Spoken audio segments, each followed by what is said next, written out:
Here's what you need to do. You've got to first shave your head. You dress all in black. You've got to wear a white robe, eat only kosher foods. You've got to become a vegetarian. You face Jerusalem. You've got to face India when you pray. You pray only in Hebrew, and you grow a nice big beard. And if you do all of those outward cultural things, you'll discover the God of the universe. And I'm thinking, this is crazy that someone thinks that they can force their culture on God and that God's going to be impressed by what you wear, what direction you face when you pray, what you eat, and all these sorts of things. It seemed to me that if there was a God out there who could be known, he should be able to be recognized no matter where I face, no matter how I'm dressed, because he's God.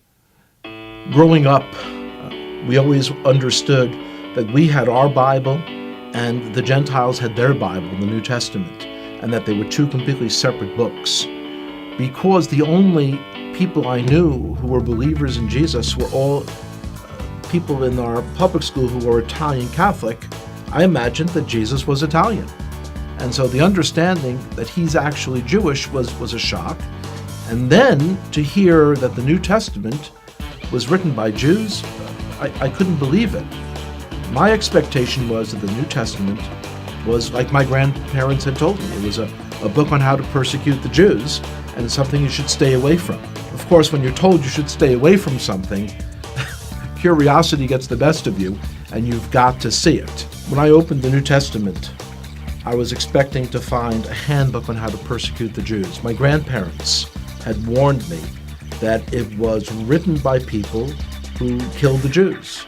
That's what I was expecting to see, and yet when I'm opening it, I'm reading a story written by Jews about Jewish people. The New Testament was a fascinating book. And so as I opened this book in the library, I kind of looked around, made sure that none of my friends had seen me taking a Christian Bible off the shelf. And I open it, here's the first sentence. It says, "This is the genealogy of Jesus the Messiah, the son of David, the son of Abraham." So 3 people are mentioned, and they're all Jewish. I was very shocked. And as I continued to read, I'm reading the story of a Jewish man who was born in a Jewish village, in a Jewish country, and one day walks into a synagogue and announces that he is the Messiah. The more I read the words of Jesus, the more I became attracted to him. It was as beautiful as anything I had ever read in any other part of the Bible.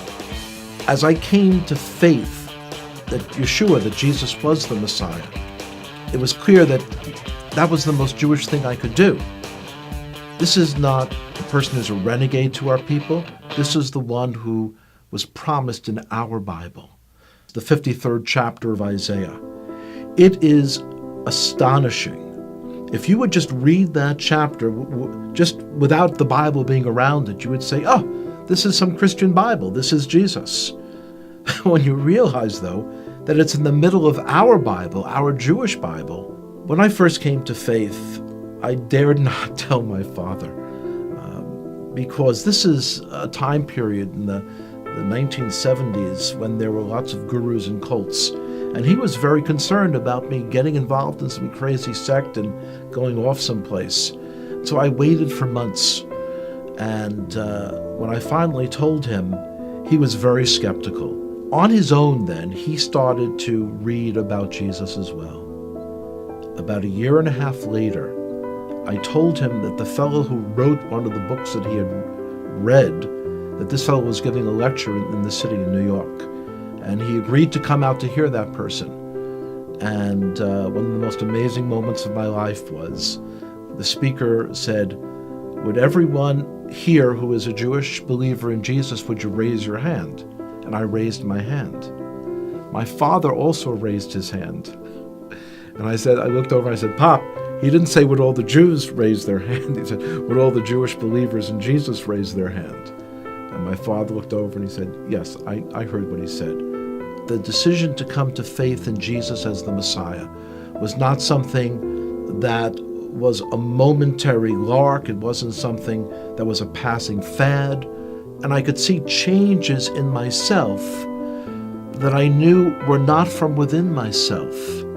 I had kind of tapped in to a truth for our Jewish people that was very powerful.